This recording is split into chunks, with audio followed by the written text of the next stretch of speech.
رسول اللہ صلی اللہ علیہ وسلم لو کان بعدی نبی لکان عمر بن الخطاب او کما قال علیہ الصلاۃ والسلام اللہم صلی علی سیدنا محمد وعلی آل سیدنا محمد وبارک وسلم۔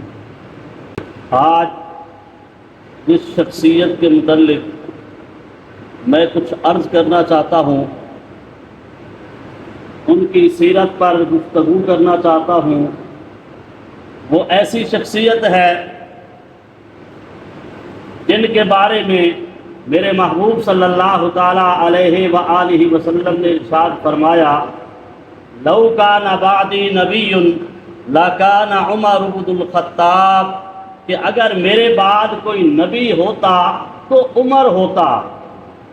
نبوت کا سلسلہ بند ہے، اگر یہ نبوت کا سلسلہ چلتا رہتا تو یقیناً عمر نبی ہوتا۔ یہ وہ عمر جن کے بارے میں میرے محبوب صلی اللہ تعالی علیہ وسلم نے ارشاد فرمایا، عمر بولتا ہے تو عمر کی زبان پہ حق بولتا ہے، میرا اللہ عمر کی زبان پہ حق کو جاری فرما دیتا ہے۔ یہ وہ عمر جو چلتا ہے تو شیطان راستہ چھوڑ جاتا ہے۔ اتنی اللہ نے ان کو ایمانی قوت عطا فرمائی تھی، اتنی طاقت عطا فرمائی تھی، کیونکہ میرے محبوب صلی اللہ تعالی علیہ وآلہ وسلم نے جو کچھ فرمایا انہوں نے اپنی زندگی کا معمول بنا لیا۔ تو انسان کی بناوٹ وہ آگ سے ہے، مٹی سے ہے، ہوا سے ہے اور پانی سے ہے۔ تو چاروں چیزوں جب انسان اپنے آپ کو مٹا دیتا ہے پروردگار کے حکموں کے سامنے، تو پھر میرے پروردگار ان چیزوں پہ قوت اور طاقت اور حکومت عطا فرما دیتا ہے۔ اس لیے حضرت عمر فاروق رضی اللہ تعالی عنہ کی زندگی کو دیکھ لے تو آپ کو نظر آئے گا، کہیں پانی پہ حکم چل رہا ہے تو کہیں ہواؤں پہ حکم چل رہا ہے، تو کہیں آگ پہ حکم چل رہا ہے، کہیں مٹی پہ حکم چل رہا ہے۔ وجہ یہ ہے کہ چار چیزوں سے انسان بنا ہے۔ ان چاروں چیزوں کو یعنی کلی طور پر جب انسان اپنے آپ کو اپنے پروردگار کے سپرد کر دے، پھر میرا پروردگار یہ ساری کی ساری چیزیں میرا پروردگار انسان کے تابع فرما دیتا ہے۔ اسی کو علامہ اقبال رحمۃ اللہ علیہ کہتے ہیں کہ محمد سے وفا، کی محمد سے وفا ایسے کہ محمد سے وفا تو ہم تیرے ہیں، کہ محمد سے وفا تو ہم تیرے ہیں، تو ہم تیرے ہیں۔ یہ جہاں چیز ہے کیا لوح و قلم تیرے ہیں۔ چھوٹی سی بات نہیں بلکہ فرما دیا یہ جہاں تو کوئی چیز ہی نہیں ہے، آپ دیکھتے نہیں۔ یہ لوح و قلم کا اس لیے فرمایا کہ اگر آپ غور کر کے فرمائے، آپ غور کر کے دیکھیں، ایسی زندگیاں ان لوگوں کی ہیں کہ آپ کو یہاں نہیں وہاں بھی حکومت کرتے ہوئے نظر آ رہے ہیں۔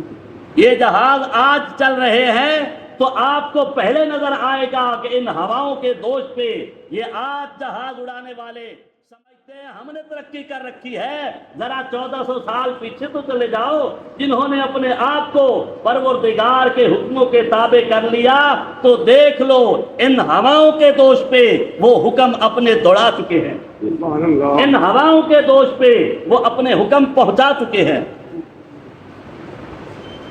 مشہور بات ہے کہ آپ جمعہ کا خطبہ ارشاد فرما رہے تھے اور جمعہ کے خطبہ کے دوران فرمایا یا ساریۃ الجبل، یا ساریۃ الجبل، یا ساریۃ الجبل۔ ساریہ رضی اللہ تعالی عنہ کو فرمایا کہ پہاڑ کی طرف دیکھو، پہاڑ کی طرف سے کافر آپ پہ حملہ کر رہے ہیں۔ سینکڑوں کلومیٹر دور کھڑے ہوئے حضرت عمر فاروق رضی اللہ تعالی عنہ منبر پہ کھڑے ہوئے مسجد نبوی میں اور سینکڑوں کلومیٹر دور کھڑے ہوئے صحابی کو متنبع کر رہے ہیں. کوئی بتا سکتا ہے مائی کا لال یہ کیا چیز ہے؟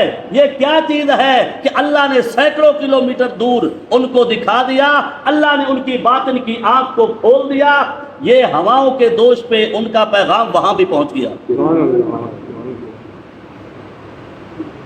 کوئی بتا سکتا ہے یہ کیسی طاقت ہے؟ کوئی بتا سکتا ہے یہ کس آنکھ سے دیکھا ہے؟ جو ظاہری آنکھ سے دیکھنے والے ہیں ان کی تو عقل ہی کٹ ہو جاتی ہے, ان کی تو عقل ہی خراب ہو جاتی ہے.